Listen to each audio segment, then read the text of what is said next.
ไหวมากเลยไหวมากตั้งนะฮะไหวดีขึ้นช่วงเลยไหวขึ้นช่วงเลยขับเลยขับเลยขับไหวมากเลยเขาไปเที่ยวน้ำมันบันช่วงมันขับตั้งนั้นใจว่าใจใสอันบุตรการสีช่วงเชียนไม้นั่นเนอะในอันตั้งพวกขับอะไรบอกสองบ้านในเพจใช่อันนั้นตั้งสุดอ่ะมันอยู่ตรงเดือดสุดในตั้งสุดเลยมันบุกขึ้นบ้านตั้งเลยมาขับช่วงหนังกันชูขับในตั้งหรือในเนี่ยบริเสียงนั่นไปไหนฮะไปไหนมาอยู่ในกาคือในกาช่วงคือมาเลยมาเลยมาเลยเอาลูกเดี๋ยวลูกมาพี่คนนั้นน่ะแน่ยี่ไปนะเขายี่ไปแล้วมือมันเหมือนเรื่องว่ามันเป็นทีคืนก้วนเราเนี่ยหรือเขาหลุดได้ต้มตัวดีเนาะ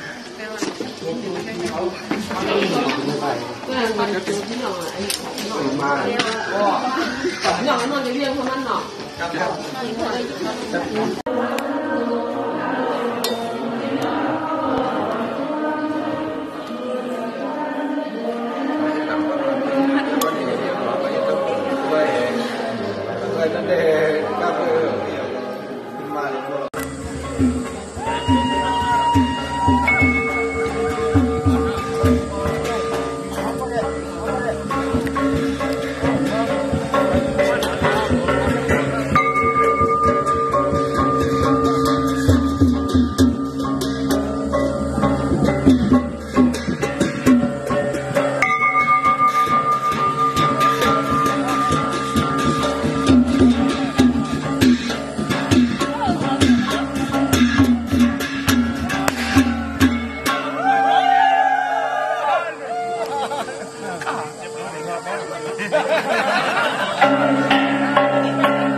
สองล่องวันเหลียวตีจ้องลงหน้าก้อนนะครับเนาะวันกันมาเรียบวางกองมูขุนกองมูหมอเมเสียงเมืองซูนะครับวันที่12เดือน22ครับเป็นวันพัดเดือน6ใหม่13ค่ำค่ะ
เขากาเลยปอเขากาเลย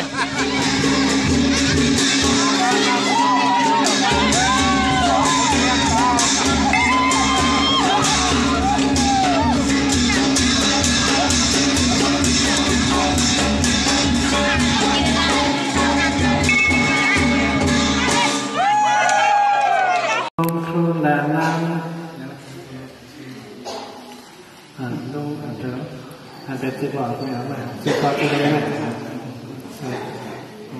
จ้าหมอทุกงานนั่งเสียงเสียให้เด็กบอ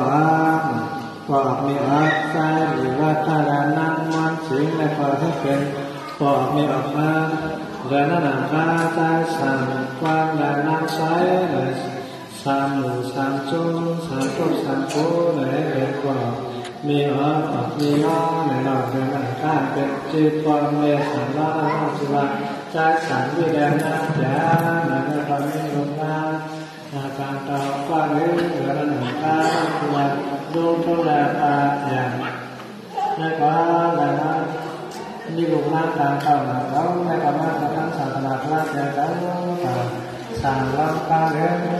สัพพะนานาสา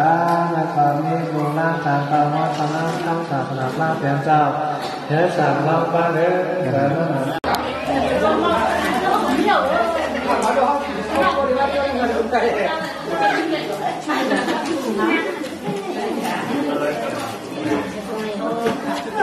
การว่ารู้ว่าอยู่หัวใจ